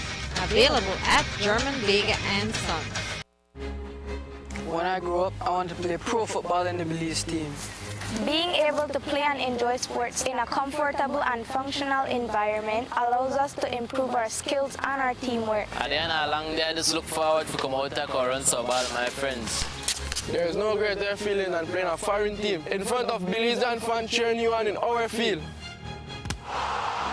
The Garden City of Belmopan has seen many remarkable improvements in its infrastructure over the last few years. Sporting facilities have been considerably enhanced with the covering of multiple basketball courts, resurfacing of a tennis facility, and most notably, the remodeling of the Isidoro Beaton Football Stadium. Investment in sports is an investment in our people. We're building our character. Striving for greatness. I'll never stop dreaming. This is a game changer for me. For us. For we. For Belize.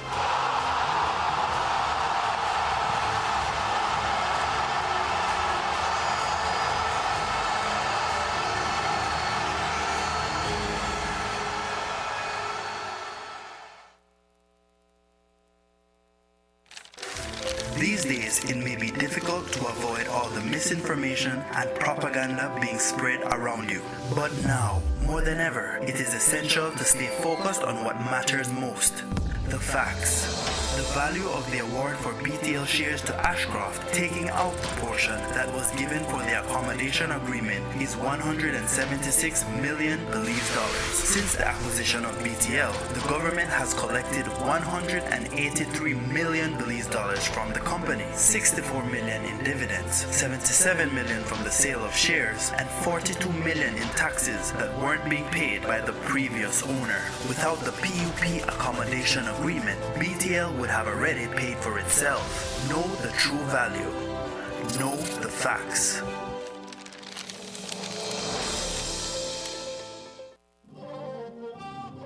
It's going to be a texting summer with Digicel.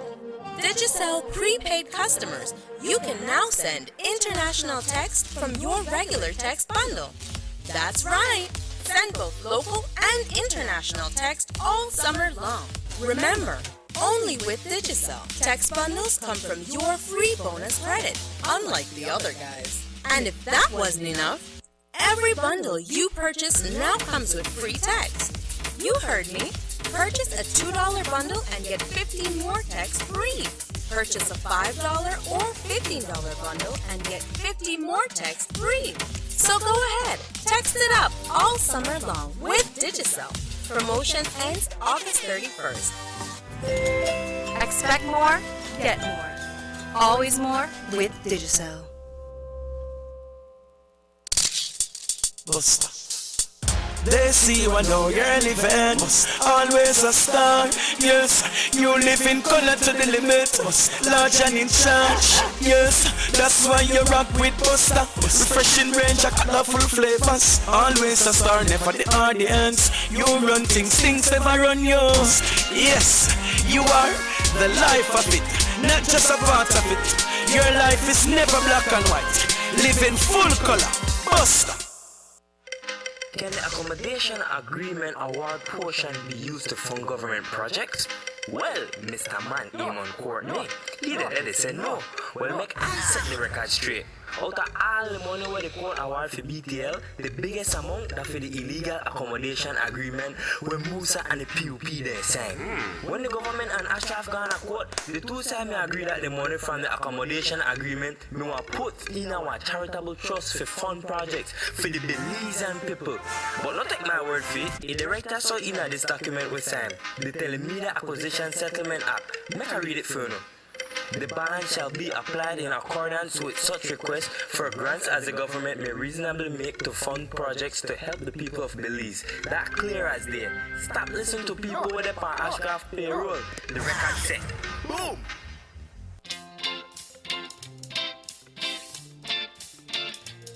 Hey sis, how's it going? Ellie, here I come. Sis, let me call you off the house phone when I get home. My battery is dead. Yes, the house phone. Now talk all you want, even to your family and friends abroad. With BTL's new home phone, enjoy hours of free international calls to USA, Mexico, and China. Don't forget, free nights and weekends to every BTL number and to over 150,000 Digicel numbers. Plans start as low as $29 monthly. Bundle your plan with high-speed internet and save even more.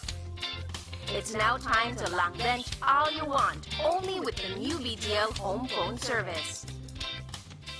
Sign up or upgrade today and get a chance to win a trip for two to Panama, 4-night stay at the Hard Rock Hotel, and $2,000 spending cash.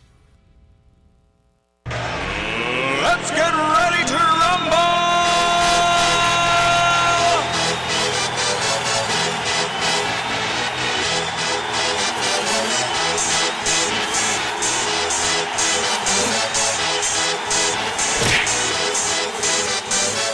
Y'all ready for this?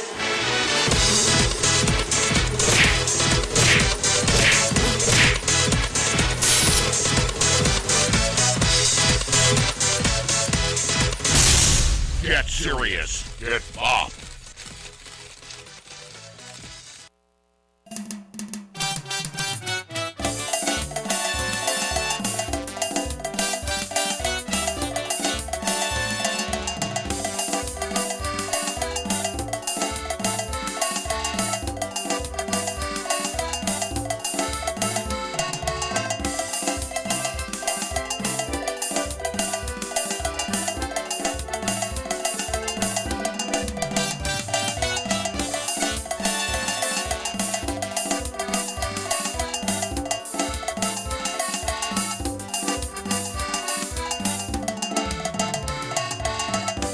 Welcome back to the Sugar City Morning Show. Emmanuel is exactly some 15 away from the 9 o'clock hour. We get some texts. Say good morning. Please read the text so the chair lady here at the she must come out and see where we need culverts in Blackwater area. Thanks. Blackwater, they call for culverts. So then we have. So good morning, gentlemen. Do you know if the BDF will still have interview tomorrow or postponed? Well, I guess everything is back to normal. I wouldn't know if yes or no, but if everything is back to normal, then I guess probably it will have interviews for the next intake that we're talking about. We're trying to reach Mr. Lott or Mr. Lema to give us a little update of what's happening in Orange Walk. As soon as we get word from them, we'll have them call my number and then put them on the speakerphone because the lines, I guess, are still. Mr. Aragon? Have him call our number. Mr. Aragon, this is Mr. Martinez. Can you call us back at the TV station? 302-2170? No, this is not working. What's that? Have him call my number. 626? 626? No, let me give you the number. 626? 48? 48? 82. Thank you. Speaker. So we get a update from him on what's happening around Orange Walk. All right. So as soon as that's Mr. Lott, the man in charge of NEMO. He is the man in charge of NEMO, or the director for the North. Yes, the director for the North in charge of NEMO. Yes, I thought I had another thing. So while we await his call, then we'll get word of what's happening around Orange Walk. We know that most villages in the south was affected more than inland. Orange Walk yesterday morning, it looked just like it was a hard rain that just come on, just wash out the place. Nothing really, I say, extraordinary. I went around and I saw, like I mentioned earlier, but Corozal, you know, hear nothing about Corozal, Emmanuel? No, Okay, let me see if we get. Like they say, no news is good news, no? Hello, good morning. Hello, good morning, Chakir. Dylan here. Dylan, yes, Mr. Aragon, we have you on the speakerphone, on the radio, on the TV and the radio. Could you give us the latest update on what's happening in Orange Walk and the areas that you're in charge of with NEMO? Okay. What has happened, Dylan, is that I think that we started preparing early, and I think we did a fairly good job of being ready to confront or the hurricane, and well, you know, that is over already, and thank God it did not come with so much force. We knew that the hurricane was coming, Category 1. I think we were ready, we were prepared. We felt that we were competent enough to handle it. There was a moment in time when we thought that it was coming directly to Orange Rock. Right. The brunt of the force was going to hit Orange Rock direct. I believe it did not happen. I feel confident in saying that I'm sure that we did not get the full brunt of it. But anyway, I think we were ready. The hurricane did cause some damages, some problems, which now it's the aftermath. We have finished. We have waited for the hurricane. It has come, it has gone, but it has left behind a tremendous amount of work. At this moment, we have 3 committees out there, and the 3 committees are looking after the damages that have been caused, you know, because every disaster has an after effect. And that is what we are doing. We are looking at what has happened. These people are out there investigating damages. They are trying to find the effects that it had on people, their crops, how it affects their lives, and they are trying to get all that information. I believe that the team has to work fast because they were supposed to have prepared all that work and get it done from yesterday 5 o'clock. I am told that most of it has been done, and by this morning early, that will come to an end. They will finish. Okay. But that is only, again, that's only the beginning. Because that information that has been gathered will be sent to the government. The government will have to use that information in trying to see what it can do to bring back Belize as it was. And to do that, they might even have to go out and try to get some assistance from outside, foreign assistance from outside to assist the government to put back the country back on its foot as it was before, or even better. Especially in the area of agriculture, where we suffered a lot, the loss, no? Yes. Well, I think most of the damage has come about because of the agriculture that we have. The winds destroyed a lot of our agriculture projects and things like that. So, you know, and that costs a lot of money. So, government will have to try to find out how it can assist these people, these farmers, people who have invested a lot of money, and we're hoping that down the road they will be able to gain back what they have spent, plus make some profit to be able to move on and continue working. So it's the aftermath that we worry a lot. How well prepared are you guys getting, because you hear about a flood that might be coming our way, affecting us? Are you preparing for that too? Well, yes, we have to prepare for flooding. But let me state here in Martinez and in Dillon, we have always experienced flooding here in our community here in Orange Rock district. We think that we are very much prepared. We are well organized, and for this year, I am sure that we are more than prepared, especially since the Honorable Gaspar Vega has done a lot of work in his area. His area has been the one that has been the worst whenever we suffer hurricane and a lot of rain. His area is the first ones to become flooded.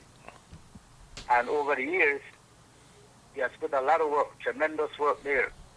in San Roman, where people after it rained a lot, they couldn't cross, the bridge would be overflooded. He has built a higher and bigger and better bridge.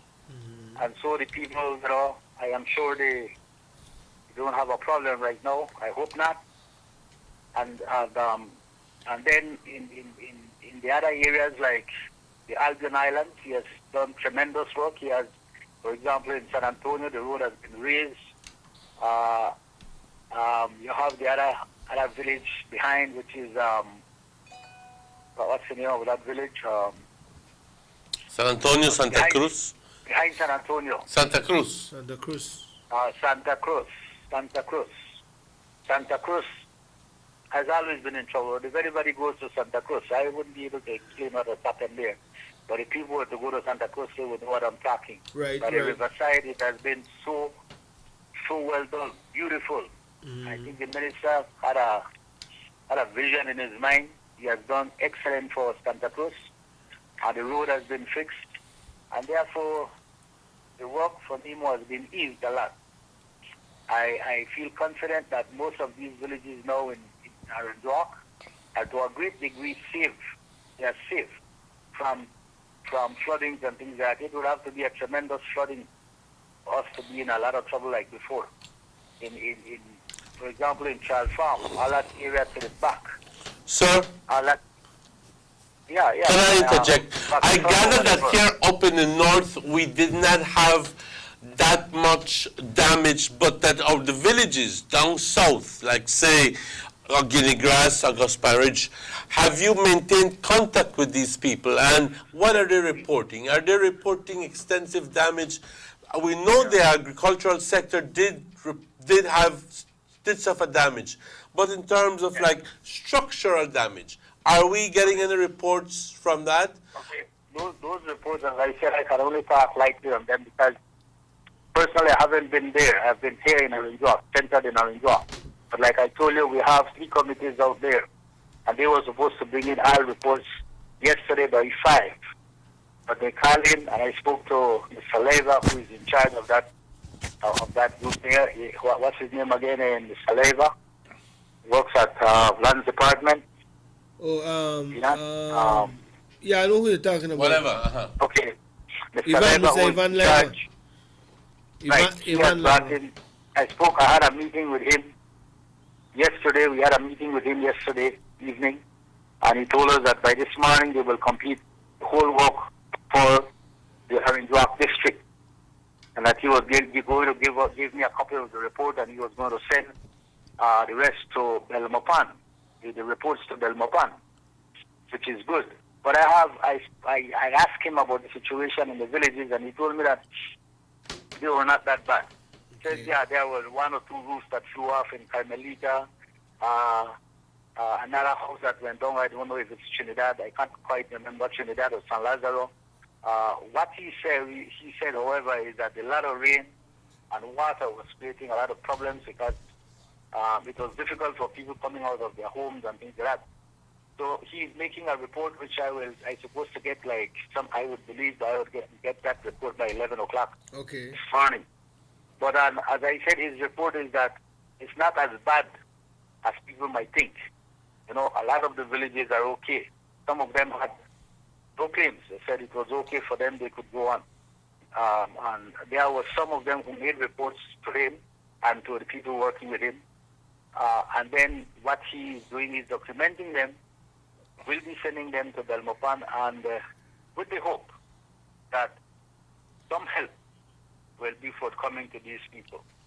So do you have any idea of the extent of damage to the agricultural sector here in Arundrock, especially in that area in the south? Where I know that that's pretty much the breadbasket for the Arundrock district. A lot of the vegetables are grown in that area of San Carlos, in the church. Do you have an update on that? I don't, like I said, I don't have much. But he did mention to me that wherever he went, anything that had to do like planting, banana, plantains, they were down. They were down. And that he believed that, and this is what he said, and I got it, that it would be over $1 million here in Arundrock. because of the crops, the corn, the rice, Right. All of this. But like I said, I don't have facts before me because I haven't gotten it. But the facts, I will get them, like I said, like 11 this morning. Okay. I was supposed to meet him this morning. He mentioned to me yesterday that he only needed a little bit more time to complete the whole work. And as I said, he will be sending that to Belmopan. But that's, that's the first study. Because, Mr. Martinez, let me make you aware that at the moment when you go, it's a quick study you make, it's a quick thing, you send it to Belmopan, but then you continue to work. You continue. Let's say you say it's a cost of damages in Aranjuak is $1 million. After you make the more in-depth study, assessment, you find out it's not $1 million, it's $2 million. Yeah. It can double. Likewise, it might be able to go down, but I doubt it because he would be reporting on what he has seen. So he might not have reported on what he had not seen. So that would be an increase. So if anybody would be telling me that we have damages that up to $1 million, I am sure that can only go up higher. I have heard about assessments made in the country, and they talk, we will need $10 million to get this thing through back again.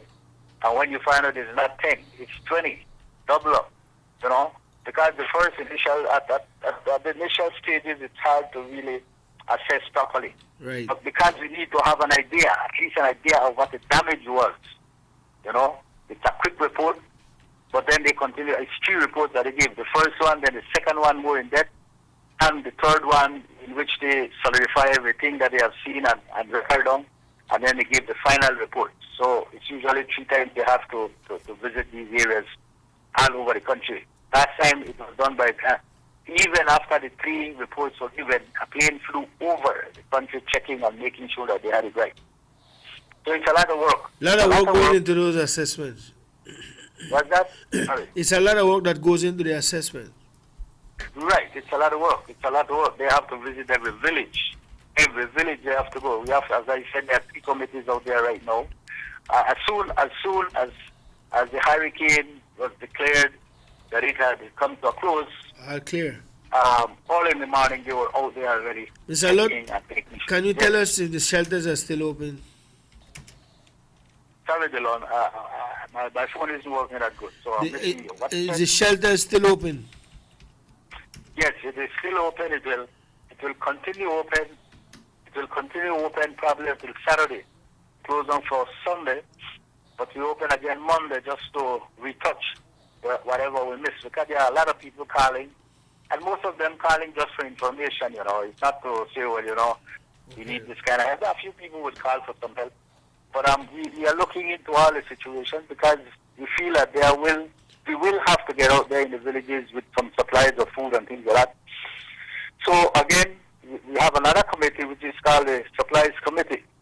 They are the ones who, again, that's another branch of the NEMO committee. They get out there, they check the villages and find out the problems they are in, and then make decisions of as who they can help and how many people they will help, and which villages they will help. So they are working on all these things. There's a lot of data that has to be collected. They are doing that, and I believe that sometime next week they will begin to really touch base with the different chairpersons in the villages and see how they can come in there and assist in whichever way they can. Okay. Well, Mr. Lot, I want to thank you for sharing all of these updates with us on the Sugar City Morning Show. And if the needs arise, we are here for you guys. Yeah, Dylan, I would just want to take the opportunity to really thank my committee. I think I really believe that it is in order for me to give thanks to them. They did a tremendous amount of work. They were ready. They were willing.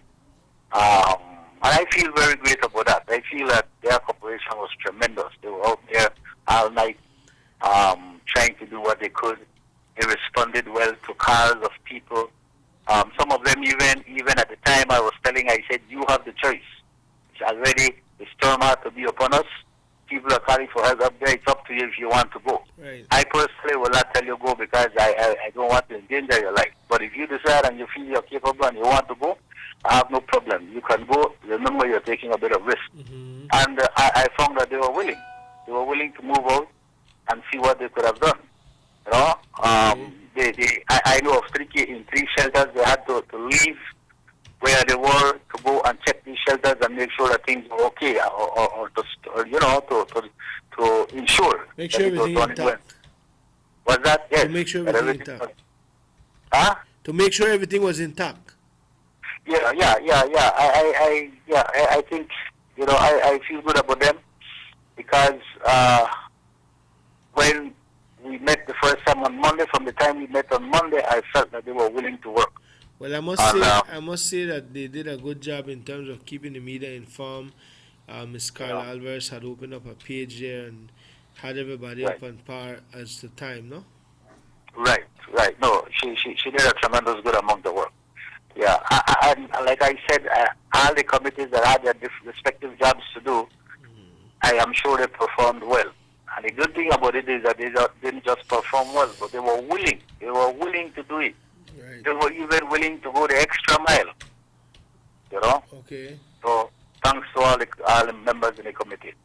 Okay. And thanks to you, Dylan, for, you know, keeping in touch and things like that. Yes, I will, I am here, and if there's anything else, you can always call. No problem. Thank you for calling. Okay.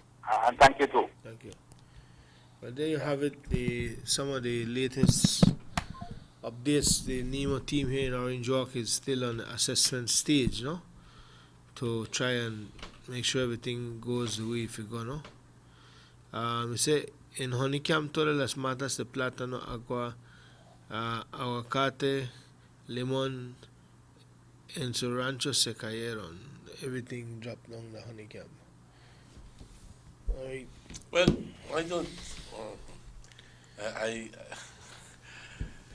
It's right in the open. So if when you go to Honeycomb and you feel a little breeze, and you can imagine with a hurricane, big breeze, then that's a big breeze. Then you know.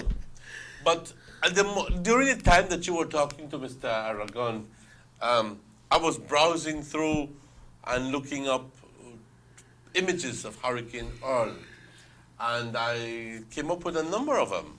And what impacted me more was that nosotros aquí campantitos, sentaditos en nuestras casas y no sufrimos ningún daño, y otras personas en realidad por el momento están pasando por tiempos difíciles. Y eso que conste que está sucediendo ahora. Porque han perdido su hogar, han perdido su ropa, han perdido todo lo que es su hogar. Televisor, refrigerador, estufa. En realidad veo que hasta sus techos se les volaron.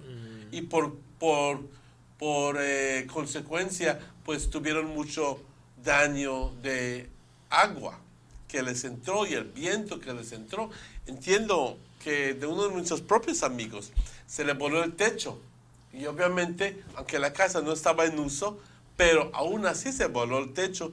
Y eso nada más indica la magnitud con el que entró este huracán. Hay ciertas personas que están diciendo que claramente no fueron vientos de 65 ni de 70, pero es posible que hasta de 90 millas por hora.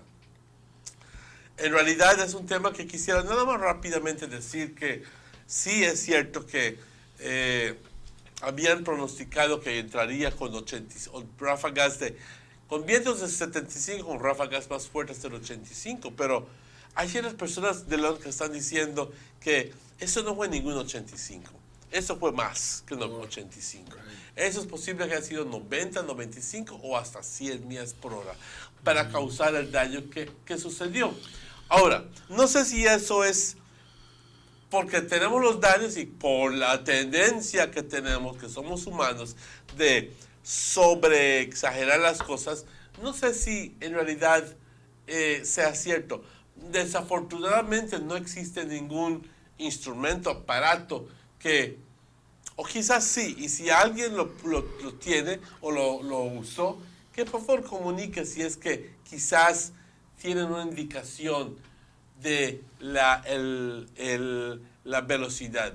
Yo no sé si Met Service lo mantuvo, me imagino que ellos estuvieron ahí y que ellos estando en el aeropuerto they had the brunt of the storm. However, we're not getting that info from out of them, unfortunately. Unfortunately. So it's left up to speculation. Let's see how it goes from here on. But fortunately, guys, we've been through it through the grace of God. Definitely. It's 7 minutes after 9, Emmanuel. We got to get out of here. So Friday, going into the weekend, no? Yes. And I hope that people take time out to rethink the situation and to help your neighbors. And to say, help your neighbor. Importantly enough. ¿Quién se ayuda, papá? Ven que te ayude. Right. Because you never know when you might be on the receiving end. You might be on the end where you need help. Y ahí estás. Y porque nunca ofreciste ayuda, nadie te va a ofrecer ayuda. ¿Ok? Da de ti para que puedas recibir.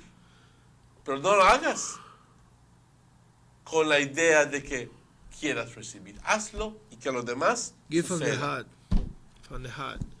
With that, we want to say, stay safe going to the weekend. Remember the family that prays together, stays together. For Morris Kokom on cameras, Raheem Morgan on control, our director, Mr. Robert Chekiyosha. My name is Dylan Jones. And my name is Emmanuel. Cuídense mucho. Stay safe. So long.